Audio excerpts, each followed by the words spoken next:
Hello everyone. आज हम बात करेंगे, एक वर्ड है देखना।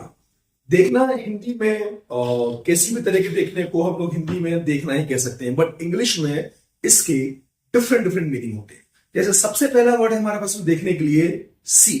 सी माने देखना होता है। जो चीज हमें दिखाई देती है, हमारी आंखों को दिखाई देती है, हर उस चीज के लिए हम लोग सी यूज कर सकते हैं। आई सी एवरीथिंग, जो भी हमें दिखाई देता है हम उसको देखने के लिए हम सी यूज कर सकते हैं। दूसरा वर्ड है हमारे पास में वॉच। वॉच हम यूज करते हैं जब भी हम कोई टीवी या मूवी देख रहे हो एंटरटेनमेंट के पर्पज के लिए, तो हम वॉच यूज कर सकते हैं।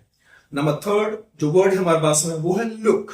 लुक माने देखना होता है, लेकिन लुक को हम यूज करते हैं जब जब हम किसी चीज में देखने के लिए, जब हमारा आई डायरेक्शन चेंज होता है। जैसे मान लो हम लोग बात कर रहे हैं और हम लोग मूवी देखने गए हैं और थिएटर में बैठे हुए हैं और सडनली मेरे को अरे उधर देखो मूवी शुरू हो गई, so look at the screen.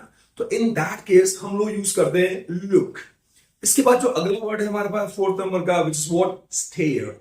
Stair जो वर्ड होता है इसको हम यूज करते हैं घूर के देखने के लिए। जब किसी व्यक्ति को, किसी भी चीज को बहुत देर तक हम देखते रहते हैं घूर के, तो उस जगह पे हम यूज करते हैं stair.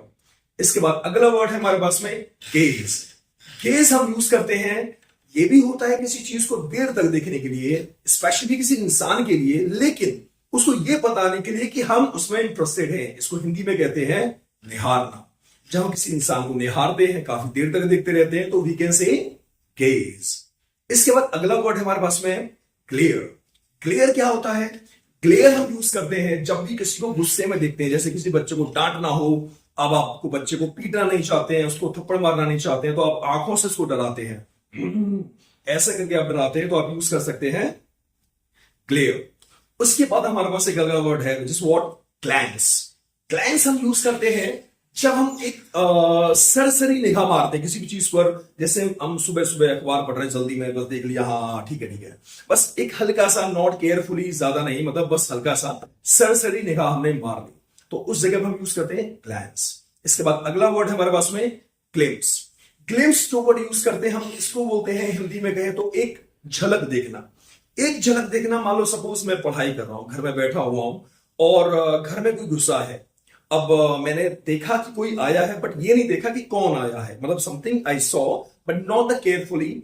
So in that case हम लोग यूज कर सकते हैं ग्लिम्स। अब जैसे मैं पढ़ रहा था, मैंने देखा कोई आया है, तो भाई आके बोला कि अरे तुम्हें पता है बुआ जी आई है? मैंने कि हाँ मैंने देखा तो था, बट ये नहीं पता कि बुआ आई है, कौन आया है। In that case we can show glimpse. इसके बाद हमारे पास अगला वर्ड है स्क्विंट। स्क्विंट हम यूज करते हैं जब जैसे हमारी आईज जो होती डैजल हो जाती है, जैसे मान लो इन द नाइट और सडनली एक कार सामने से आ रही, तो हम आंखों को ऐसे कर लेते हैं, बहुत हाफ क्लोज होती हैं, हाफ ओपन होती हैं। या अगर हम सूरज को देखें तो हम ऐसे करके देखते हैं, बहुत छोटी सी आईज कर लेते हैं, उसको हम स्क्विंट यूज करते हैं। और स्क्विंट का एक मीनिंग और होता है, जब भी हम किसी की, जैसे जिसको महंगापन होता है किसी भी इंसान को, अगर वो इंसान देखता है तो उसको भी हम स्क्विंट यूज करते हैं। इसके बाद हमारे पास देखने के लिए एक अलग वर्ड है और वो है ऑब्जर्व। ऑब्जर्व हम कब यूज करते हैं? ये जब यूज करते हैं जब कोई चीज हमें सीखने के लिए देखनी हो। जैसे मान लो कोई व्यक्ति खाना बना रहा है, अब मुझे नहीं आता, तो किसी ने कहा जाओ देखो, सीखो उससे कि खाना कैसे बना रहा है, तो आई ऑब्जर्व दैट पर्सन। तो इन दैट केस हम लोग यूज करते हैं ऑब्जर्व। इसके बाद अगला वर्ड है हमारे पास में गैप। गैप कब यूज करते हैं? गैप माने भी देखना होता है। गैप कब यूज करते हैं? जब स्पेशली अब सपोज सुबह सुबह मैंने जैसे दरवाजा खोला अपने घर का और देखा सामने कोई ऐसा बंदा खड़ा है, कोई ऐसा व्यक्ति खड़ा है जिसके अनएक्सपेक्टेड हो। मान लो सुबह सुबह देखा कि कोई भी चीज खड़ी हुई है, तो आप कह सकते हो एकदम जिसमें हम भौचक के रह जाते हैं, शॉक हो जाते हैं, हमारी आंखें खुली हो जाती है एकदम, हाँ। या कोई भी जब भी शॉक होते हो, इन दैट केस वो ऐसे करके आप देखने लग जाए करके, तो इन दैट केस हम यूज कर सकते हैं गैप। अगला वर्ड है हमारे पास में पीप। पीप हम कब यूज करते हैं? ये इसका मतलब भी देखना होता है, लेकिन पीप हम यूज करते हैं स्पेशली हिंदी में कहें तो इसका मतलब होता है ताका झांकी करना। जब हम लोगों के घरों में खिड़की के थ्रू, या कोई दरवाजा हल्का खुला हुआ, थोड़ा सा खुला हुआ है, या थोड़ा कोई होल है, वहां से देखना, इन सब वर्ड के लिए हम यूज करते हैं पीप। सो ये हमारे कई तरह के देखने, और आई होप ये आपको वीडियो पसंद आया हो। मिलते हैं अगले वीडियो। Thank you.